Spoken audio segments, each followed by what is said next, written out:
কদিন ধরেই সমানে বৃষ্টি হচ্ছে। খবরের মারফতে বা টেলিভিশনে বা খবরের কাগজে বা মিডিয়া মারফত আমরা জানতে পারছি যে গভীর নিম্নচাপটা ঝাড়খণ্ড না কোথায় ঠিক আমি বলতে পারবো না, ঠিক জানি না। এগুলো আবহাওয়া দপ্তর ম্যাপ এঁকে দেখিয়ে দিচ্ছে আবার টিভিতে। সঠিক জায়গা বুঝতে গেলে আমাকে ওই চণ্ডীচরণ মিত্রের ম্যাপ নিয়ে বসতে হবে। আমেরিকার টেক্সাস নাকি বন্যায় ভেসে গেছে, কেউ কেউ বলছে এটা নাকি ট্রাম্পের কুকীর্তির ফল। বাংলায় ডিভিসির জলে ঘাটাল, আমতা, রায়মঙ্গল সব জলে থই থই, সুন্দরবন ভাসছে। আমাদের ইছামতির জল বসিরহাটের দুয়ারে পৌঁছানোরও সম্ভাবনা আছে। অনেক আগে এই যে কথাগুলি বললাম আবহাওয়া দপ্তরের কথা, আবহাওয়ার কথা, এ ব্যাপারে আমার একটা ছোটোবেলার কথা আমার মনে পড়ে গেল। আমি তখন অনেক ছোট ছিলাম। আমাদের আগের স্কুলের হেডমাস্টার রেনি ডে ঘোষণা করার ক্ষমতা ছিল। আমরা যখন স্কুলে পড়তাম, মাস্টারমশাইয়ের ক্ষমতা ছিল রেনি ডেটা ঘোষণা করার। ব্যাপারটা এখন বোধহয় শিক্ষা দপ্তরের অধীনে চলে গেছে। মিড ডে মিলের ব্যাপার স্যাপার আছে তো, ইন্সপেক্টর, গভর্নিং বডির সজাগ চক্ষু বিদ্যমান। আর আরেকটা কি ঘটনা জানো তো, ছোটোবেলায় আমরা যেটা দেখেছি সেটা হচ্ছে খেলার মাঠে জল জমবে, কিন্তু রবারের বল দিয়ে জল কাদার মাঠে খেলার ছেলেপুলেটা এখন আপনার দেখতে পাবেন না। অর্থাৎ এখনও আমরা ছোটোবেলায় সেই খেলার মাঠে জল জমলে রবারের বল নিয়ে কাদা মাটির মধ্যে আমরা খেলতাম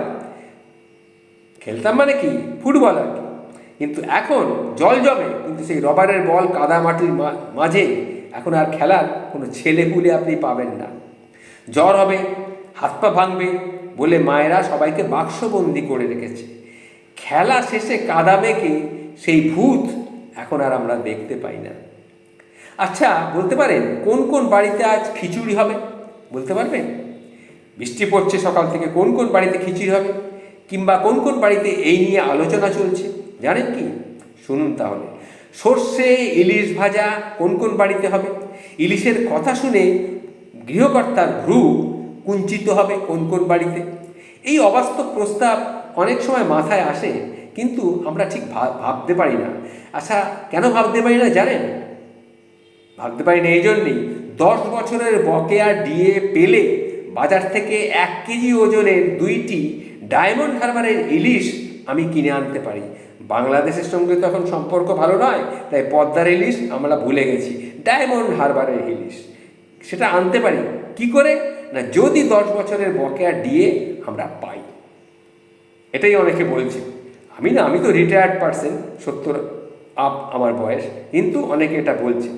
সেই সময় তাহলে কি হয়, তারা বলছেন যে তাহলে আমরা 2 হাতে 2টো সেই ডায়মন্ড হারবারের ইলিশ ঝুলিয়ে বাড়িতে আসতে পারি। গোপন ইচ্ছা রয়েছে, কিন্তু উপায় নেই। আবার উপায় নেই কীরকম না, 5 থেকে 10 হবার কোনো উপায় নেই। অতএব খিচুড়ি, কিন্তু খিচুড়ি খাবার ইচ্ছা আছে। খিচুড়ি কি করবেন তখন? আমরা তো ছাপোষা মানুষ। খিচুড়ি উইথ অমলেট মানে ডিম ভাজা, এটা গরিবদের কথা। সঙ্গে মাধুরী দীক্ষিত নয়, কিন্তু মাধুরী দীক্ষিত নয়, সঙ্গে মাধুরী পাঁপড়। এটা হচ্ছে ফাইনাল মেনু, এটাই ফাইনাল।